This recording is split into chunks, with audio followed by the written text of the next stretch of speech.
Okay, in this video I'm going to walk through the solutions to the task sheet that we did in class on functions.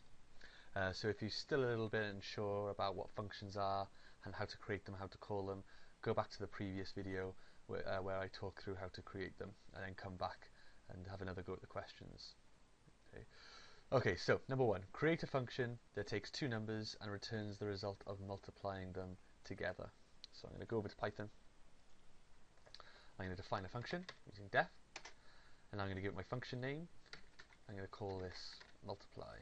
You could call it whatever you like, or I'll call it multiply numbers. Okay, so it takes in two numbers. So I have number one, number two. So they're your parameters. You can call them whatever you like. And then underneath, indented, I'm going to write the code to be executed in my function. So because I'm going to multiply the two numbers, I'm going to return. Functions can return values. Number one, I'm going to multiply it using the asterisk by number two. Okay, so I'm going to run my program. Let's try it again. Okay, so I'm going to call my function, multiply numbers, open bracket, and now you can see where I typed in those parameters. Now I've got to type in my arguments. So the two numbers I'm going to multiply together are 2 and 10. Hit enter. 2 times 10 is 20. Okay, so I could run it again, call my function, and this time I'll put in different numbers, and it returns the answer. Okay, so that's number one. So nice simple start. Define your function name, put in your parameters, I like your variable names, and then return, and then you've just got a simple calculation, times in the two numbers together. Okay, so number one, done. Okay, so let's make that red. Okay, number two, create a function that takes in the radius of a circle and returns its circumference. Now, to be able to do that question, you really need to know how to work out the circumference of a circle. So you might need to do a little bit of research on that if you can't remember quite how to do that. So I'm going to go back to Python, and I'm going to define another function. I'll call this circumference. Now, the question tells me that it takes in the radius of a circle and returns a circumference. So my parameters there, I'm going to take in the radius. Now you can call it radius, you could call it r, you can call it whatever you like. Okay, so I'm going to call it radius, colon at the end, and now underneath I've got to put in my calculation to return the circumference. Now to work out the circumference of a circle, it's 2 times pi times r.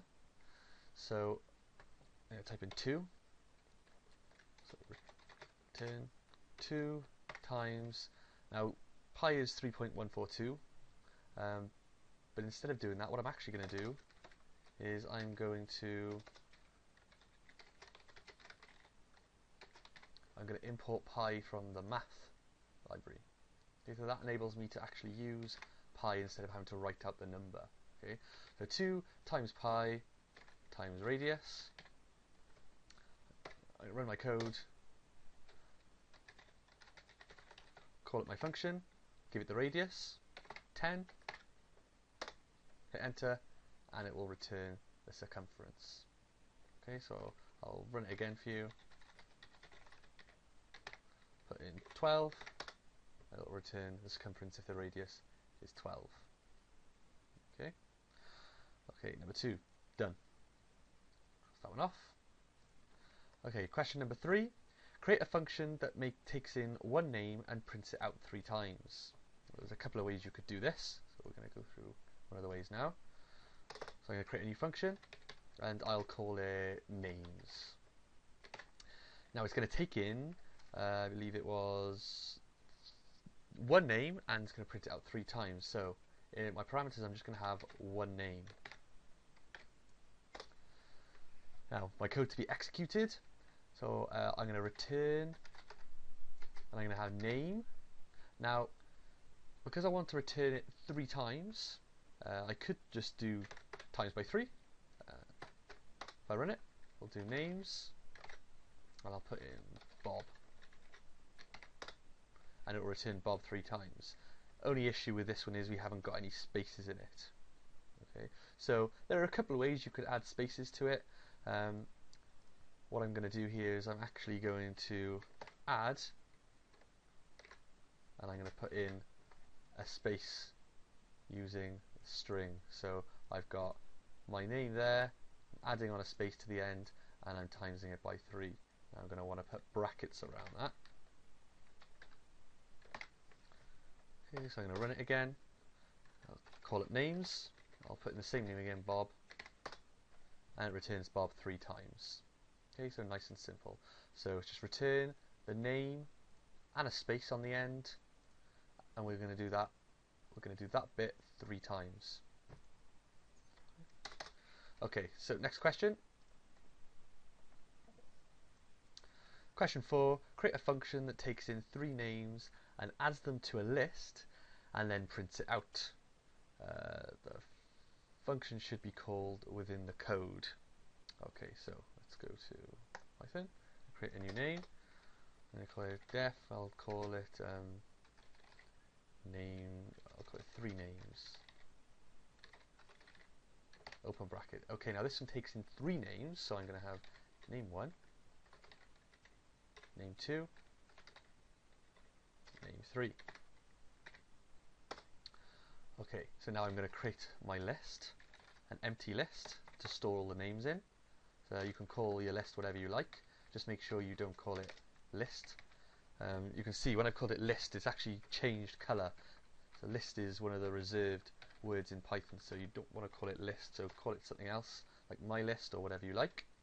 So I've got my empty list with nothing in it, and now I'm going to append to the list the names that have been inputted. So I have my list dot append name 1, my list dot append name 2, my list dot append name 3.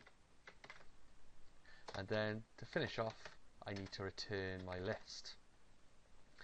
Now there's other ways to do it, but considering the things that we've covered so far, okay, this is the solution that I'm gonna talk through with you. Okay, so it actually, if I run it now, I'll call my function from by here. 3 names. I'll do Bob again. I'll do John, and I'll do Harry. Okay, and it's printed out the list with the 3 names in it.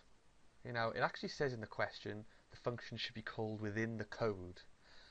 If you want to call your function within your code, it's very similar to how you'd call it. Okay, in the shell, you have your function name,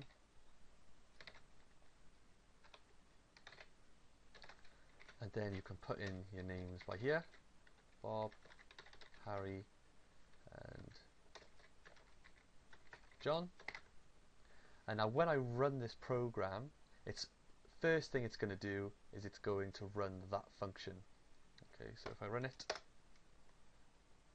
and it runs the function, however, it hasn't actually come out in the shell. Reason for that is because although I've called my function, I haven't actually printed it out. So if I go back to my code and I add a print, then print, and I run it, and then it'll print out a list of names.